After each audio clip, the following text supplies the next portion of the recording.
Bonjour, voici la résolution du dernier numéro de votre document de révision.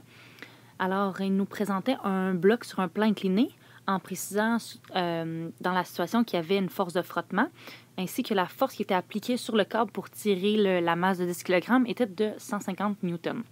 Alors, comme d'habitude, la première chose qu'on va faire, c'est de venir mettre notre référentiel et d'identifier toutes les forces qui sont présentes.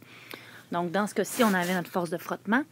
On avait notre force de gravité en X qui va être importante pour analyser le mouvement selon notre référentiel.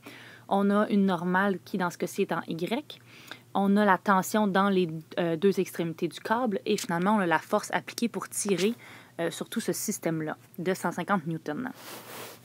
Alors, on va regarder encore une fois avec nos informations de départ qu'est-ce qu'on peut faire pour trouver l'accélération. Donc, première chose, on va écrire notre somme des forces.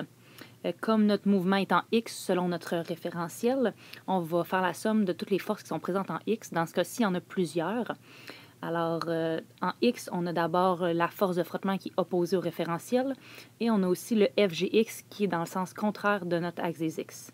En dessus de ça, on a une première tension qui va être positive, une deuxième tension qui est négative, puis pour terminer, on a la force appliquée qui est dans le même sens que notre axe des X.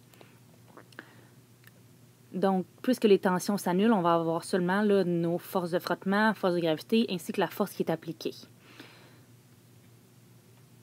Lorsqu'on veut isoler notre accélération, on va diviser là, par la masse. Comme ça, nos masses vont pouvoir se simplifier.